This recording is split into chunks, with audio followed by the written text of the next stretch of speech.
কি ভাইয়া, সোনার বাংলার সোনার ছেলে, সোনার গর্বিত টিম বাংলাদেশ ক্রিকেট টিম। আমাদের অনেকেই বলেন মায়ের দোয়া ক্রিকেট টিম, আমার ভাষায় হজবঙ্গ ক্রিকেট টিম, এবং গর্বিত বাংলার গর্বিত ক্রিকেট টিম। সেই বাংলার টিমের বাংলার অধিনায়কের কণ্ঠে একটা বিশাল কনফিডেন্স যে আমরা স্পেশাল কিছু করব। এর আগেই একটা ভিডিও বানিয়েছিলাম, লিঙ্ক দিয়ে দিব, দেখে নিন। সেই সাথে তার সেই আত্মবিশ্বাসের সাথে আত্মবিশ্বাসকে ডাবল করার জন্য, আত্মবিশ্বাসকে 3 গুণ বাড়ানোর জন্য, না কোনো প্রকার স্পিড খায় নাই, কোনো প্রকার টাইগার খায় নাই, কোনো প্রকার এনার্জি ড্রিঙ্কস তারা খায় নাই। তাহলে কী কারণে আত্মবিশ্বাসটা বাড়লো? নিউজটা একটু দেখেন। এই যে নিউজটা দেখেন, নিউজটা দেখে আপনারাই বলেন আত্মবিশ্বাসটা আমাদের কোন দিক দিয়ে বাড়বে, এবং কোন দিক দিয়ে স্বপ্নটা দেখব, এবং কোন দিক দিয়ে সেই স্বপ্নটাকে চাঙ্গা করব।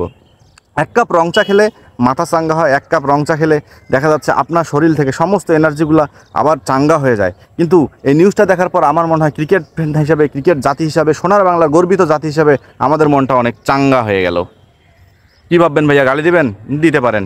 কারণ ভাইয়া, যে প্লেয়ার 0 রান ছাড়া আউট হইতেছে না, যাকে ডাবল ডাক মারা হইতেছে, মানে একটা করে ম্যাচ ভালো খেলতেছে, সে আবার স্বপ্ন দেখতেছে আমাদের না সেমিফাইনাল, না তাকে আমরা ফাইনালে খেলবো। যাই হোক, তার স্বপ্নটাকে আমি সাধুবাদ জানাই, তার কথাগুলোকে আমি পজিটিভলি নেই, পজিটিভভাবে একটু বাংলাদেশটাকে তুলে ধরি। মানে আমার কথা হচ্ছে ভাইয়া, তোরা যে এইভাবে কথা বলিস, এর আগের ভিডিওতেই বললাম আমি যে আমাদের বাঙালি জাতি কাজে না কথায় বিশ্বাসী। আচ্ছা ভাই, আমরা এই কথাগুলো শুনে শুনে কি এখন ঘুমে ঘুমে স্বপ্ন দেখবো সেমিফাইনাল ফাইনাল খেলার, নাকি জেগে জেগে একদম কি বলে ঠাংনাতাং হয়ে, মানে ন্যাংটা হয়ে আমরা খেলা দেখবো? সরি টু সে, আমার ভাষাটাকে কেউ যদি নেগেটিভ মাইন্ডে নেন। যাই হোক, এখন কথা হচ্ছে আমরা কিভাবে এখন তাহলে এই স্বপ্নটা দেখতে পারি, কিভাবে এই স্বপ্নটাকে বড় করতে পারি। ক্যাপ্টেন দিয়ে যাচ্ছে আত্মবিশ্বাস, সেই সাথে তার ইন্টারভিউটা শুনলাম, পুরো ইন্টারভিউটা আমি শুনছি, সে পুরো ইন্টারভিউয়ে বলছে শান্ততে সে মুগ্ধ। এখন এই কথাটা যে বললো ভাই, শান্ততে সৌম্য মুগ্ধ, এখানে কি আমাদের ক্যাপ্টেনকে একটু পাম্প পট্টি দিছে? কারণ অনেক সময় আমরা দেখি বাঙালি জাতি কিন্তু তেল না মারলে কিন্তু সে কাজ হাসিল করতে পারে না। এমনকি শান্তকে তেল মারলো, তেল মারি সে ন্যাশনাল টিমে তার জায়গা পকবাদ করলো, নাকি সত্যি সত্যি সে মুগ্ধ হয়ে গেছে? কারণ এত কোটি বাঙালি শান্তর ক্যাপ্টেন্সিতে মুগ্ধ হইতে পারতেছে না, সে মুগ্ধ। যদিও আমাদের হেড কোচও মুগ্ধ, বাংলাদেশে বুদ্ধিজীবী ক্রিকেট বোর্ডের সবচেয়ে প্রথম যিনি তালিকায় আছেন নাম্বার 1 কোচ, সেই বুদ্ধিজীবী কোচ হাতুড়ি সিংও মুগ্ধ শান্তর ক্যাপ্টেন্সিতে। এখন কথা হচ্ছে ভাইয়া, এই সব কথা তুলে এইভাবে চুলকানি তুলে দেওয়ার মানে কি? তোরা এমনি কথা কনফিডেন্সলি কথা বলবি, এভাবে আমাদের সাহস বাড়াবি, আমাদের আত্মবিশ্বাস বাড়াবি। ম্যাচের দিন আমরা যখন আলতা সোনো লিপস্টিক চশমা টশমা পরে প্লাক ফেস্টুন নিয়ে জার্সি টার্সি এভাবে পরে মাঠে যাব এবং টিভির সামনে বসবো, তোরা একের পর এক পট করে আউট হয়ে যাবি। এখন আমার কথা হচ্ছে ভাইয়া, তোমরা কোন দিক থেকে এই আত্মবিশ্বাসটা দেখাইছো? মানে উপর দিক থেকে না নিচ দিক থেকে, মানে নেগেটিভ দিক থেকে না পজিটিভ দিক থেকে? আমার খুব জানার ইচ্ছা। আচ্ছা ভাইয়া, এই যে লিটন কুমার দাস, ইনি আমাদের যে ব্যাটসম্যান, যার ছবি দেখতে পাচ্ছেন, তার স্ট্রাইক রেট 128। তিনি এখন পর্যন্ত অনেকগুলো টি20 ম্যাচ খেলে ফেলেছে। তাকে নিয়ে কিছু বলার নাই, কারণ তিনি আমাদের ক্রিকেট মোনালিসা নামে বাংলার ক্রিকেটে তিনি পরিচিত। আমাদের সোনার বাংলার ক্রিকেটে তিনি পরিচিত। তিনিও ফর্মে ফিরবে না। হ্যাঁ, তাহলে আমাদের টপ অর্ডারের যে 3 জন, তার মধ্যে 2 জন খুব আশা দিয়ে গেল। হ্যাঁ, আমাদের ক্যাপ্টেন বললো আশাবাদী, আমাদের সৌম্য সরকার দাদা বলল তিনিও বড় স্বপ্ন দেখতে আশাবাদী। তাহলে আমাদের কোটি বাঙালির চোখে মনে হয় কোনো স্বপ্ন দেখার দরকার নেই ভাইয়া। আমাদের চোখ বুজে ঘুমায় যান এবং খেলার জন্য অপেক্ষা করেন কি হয়। কারণ স্বপ্ন তো তারাই দেখাচ্ছে, তারাই আলো জ্বালাচ্ছে, তারাই আলো নিভাচ্ছে। আমাদের দিমাগে কোনো বাতি নেই, আমাদের দিমাগে কোনো আলো নাই। আমরা শুধু হজবঙ্গ ক্রিকেট দলের ক্রিকেট সমর্থক হয়ে সারা জীবন টাইগার একদম বিড়াল হয়ে থাকি। কারণ স্টেডিয়ামে তো বসে আমাদেরও খেলা দেখতে হয়, টিভির সামনে তো আমাদেরও দেখতে হয়। অনেক রাগ ওঠে, অনেক রাগ ওঠে ভাই, তারপরও বেহায়ার মতো আমরা খেলা দেখি। কারণ এটা ছাড়া তো আমাদের কোনো উপায় নেই। কারণ আমাদের তো ওই একটাই আশারই ক্রিকেট, বাংলার ক্রিকেট, সোনার বাংলার ক্রিকেট টিম। তাছাড়া তো আর আমাদের কোনো আশা নেই।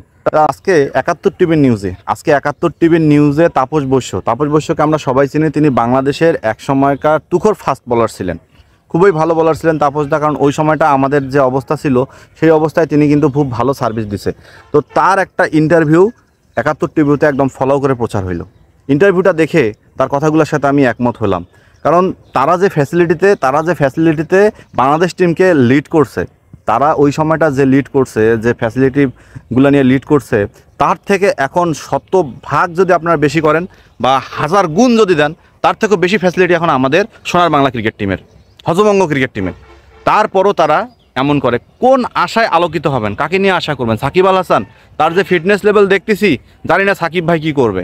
রিয়াদ ভাই যে বুড়া হয়ে গেছে, এইগুলো সব পাকি গেছে ভাই রে, তাকে নিবেনে না, সে বাতিলের খাতায়।